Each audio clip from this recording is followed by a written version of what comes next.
Driver, peon থেকে শুরু করে সচিব পর্যন্ত 15 লাখ সরকারি কর্মচারীর সবার সম্পদের হিসাব দিতে হবে। দুর্নীতি প্রতিরোধে সরকারের প্রথম ধাপের কাজের অংশ হবে এটি। আগামী 15 দিনের মধ্যে সম্পদের হিসাব জমা দেওয়ার কার্যক্রম শুরু হবে। নির্দিষ্ট সময়ের মধ্যে কেউ হিসাব জমা দিতে ব্যর্থ হলে তার বিরুদ্ধে কঠোর ব্যবস্থা নেওয়ার হুঁশিয়ারি দিয়েছেন জনপ্রশাসন সচিব ডক্টর মোখলেছুর রহমান। রিপোর্ট সৈয়দ আব্দুল মুহিতের। সরকারের সকল কর্মকর্তা কর্মচারীকে সম্পদের হিসাব জমা দিতে হবে এমন ঘোষণার একদিন পর সচিবালয়ে সাংবাদিকদের সাথে এ নিয়ে কথা বলেন জনপ্রশাসন সচিব ডক্টর মোখলেছুর রহমান। তিনি জানান, সম্পদের হিসাব দেওয়ার নিয়ম ঠিক করতে দুদক সচিবের নেতৃত্বে 5 সদস্যের একটি কমিটি করে দেয়া হয়েছে।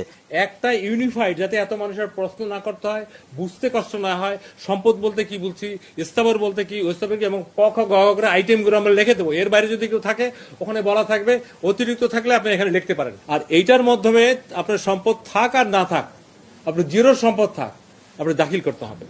জনপ্রশাসন সচিব বলেন, সম্পদের ক্ষেত্রে পরিবারের সদস্যদের স্বচ্ছতা থাকতে হবে। চাকরিকালীন তার ব্যাচমেটদের আত্মগোপনের কথাও তার বক্তব্যে উঠে আসে। সরকার তো বহুবার চেঞ্জ হয়েছে, এইভাবে কেউ পালায়?